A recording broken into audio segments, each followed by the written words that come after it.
gamitin niya, guys. Ito yung ano.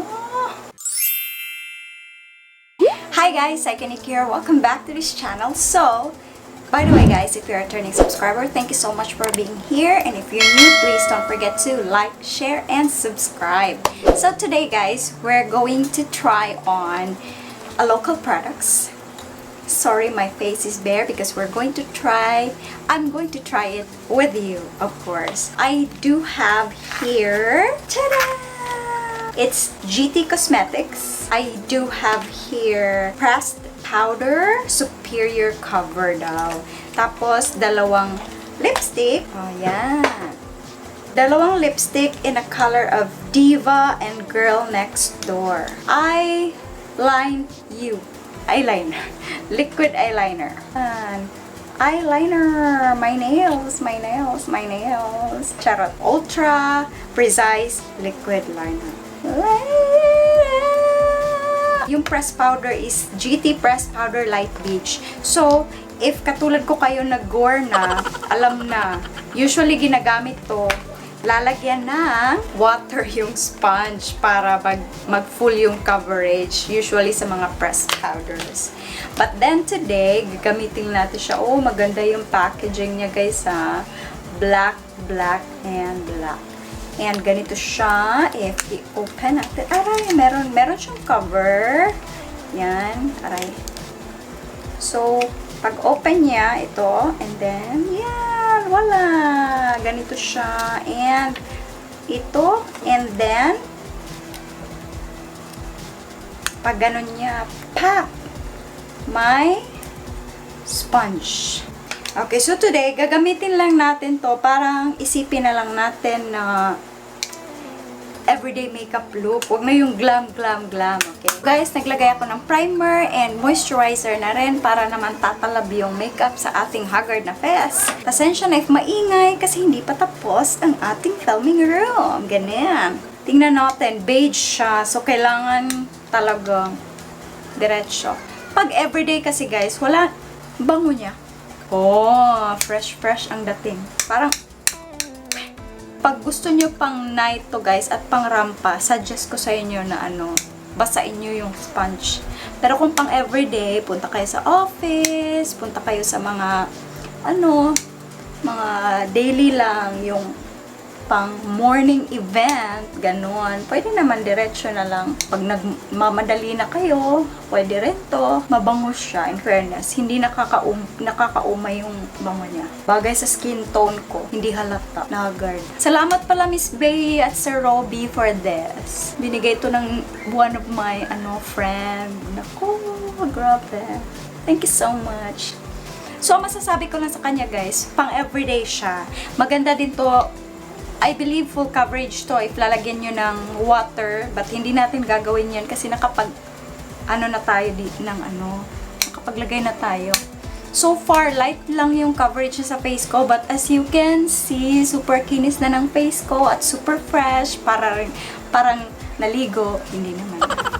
So, since wala tayong eyebrow, mag-eyebrow ko at babalik ako, okay? Ito yun siya guys. Super precise niya. Tingnan natin if precise ba talaga siya. Oh, laban. Unahin natin dito para makita talaga natin na kung precise ba talaga siya. O in fairness yun, laban. Di siya ganong dark, pero carry lang. Oh, laban. May tungkil na ekes.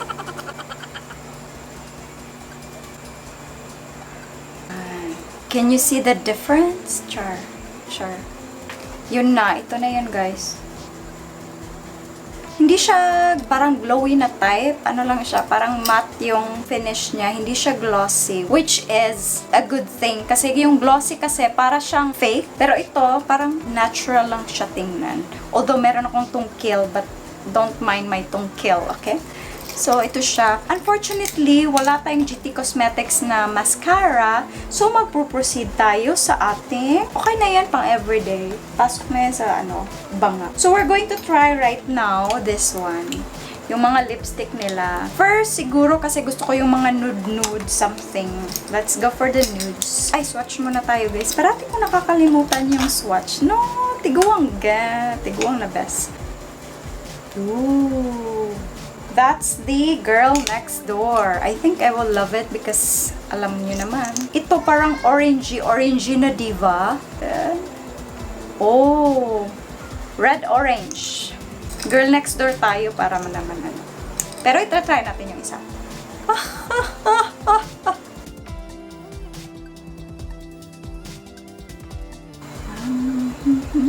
For Everyday Hue Collection, Natural Matte Liquid Lipstick.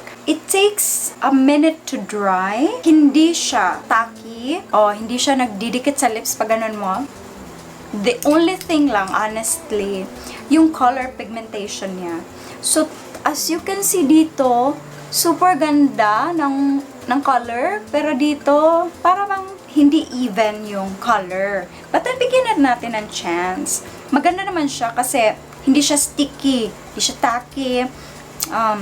Mabango siya. Feel nyo yung lipstick na mapakla sa lips na para bang iba yung aftertaste. Pero ito, walang aftertaste, walang pakla. And then, the only thing lang talaga is yung color pigmentation. So, itatry natin again. So far, maganda siya sa akin. Ang register doon, maganda. But then, if tingnan nyo, ganun. Izo-zoom ko kayo, ha? Okay naman pala dun. Layo na lang, no? Siguro sa akin lang. Sige. Kissable lips ba ito, ha? Transfer proof. Test natin. Test natin dito if anong mangyayari. If, kunwari, walang water, ha? Oh, I hate to admit it, but nagda-transfer siya. Pero hindi naman sinabi dito, guys, na transfer proof, kiss proof, or what not, but wala silang sinabi na ganon. The only thing that is placed here is just a liquid lipstick, matte lipstick. Matte naman siya, totoo naman yung claim niya, but the color pigmentation lang yung problema ko. But so far, comfortable siya sa lips, that's the most important. So, lagyan natin ng more color. Ito yung second coating niya, guys, ha? Super mank. Color niya. Nag-match ba? Okay, let's proceed to the Diva. Dai, focus, Dai, Diva. Sana okay yung color pigmentation nito kasi reddish. Orange. Pasensya na kayo, guys, ha? Parang janitor lang ako. Ow!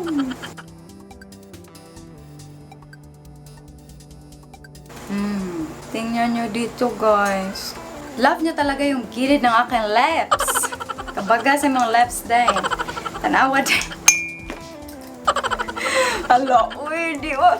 Hala, guys, hindi ako lalabas na ganito yung lips ko siguro, guys. Uy. Pero, in fairness, pag nagtagal siya, super, guys, comfortable naman talaga siya sa lips. Pero hindi siguro to color ko kasi. Let me leave this. Okay.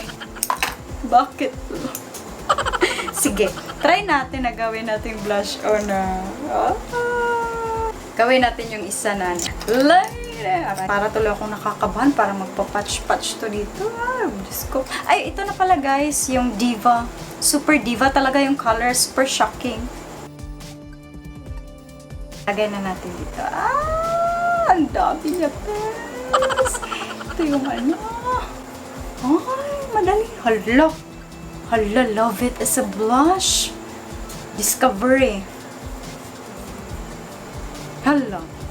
Wala, pack up na, best. Pack up ng shell. Oh my God. Nalindot siya i-blush on. It's nice. Para siyang powdery finish, velvety. Kaya pag ilagay nyo siya, ano siya, hindi siya mahirap i-blend. Bakit ganun? Ang dali niyang i-blend, guys. Uy, para siyang liquid lip tint. Oh my God. Justice. May justice. Tagay ko justice, guys. Kanoys. Oh, love one. Pwede na pamang merkado. Charot. So, guys, this is my final verdict. Oh, nangyari na siya, best. Maganda pala yung girl next door pang blush on. I don't know lang sa yung diva kasi super colorful. Maganda to siya sa mga morena, guys. Especially yung mga taong gusto ng sun. Maganda din to siya sa pang night. Glamour yung color. Especially pag red yung gown nyo. So, ito yun siya, guys. This is the final look.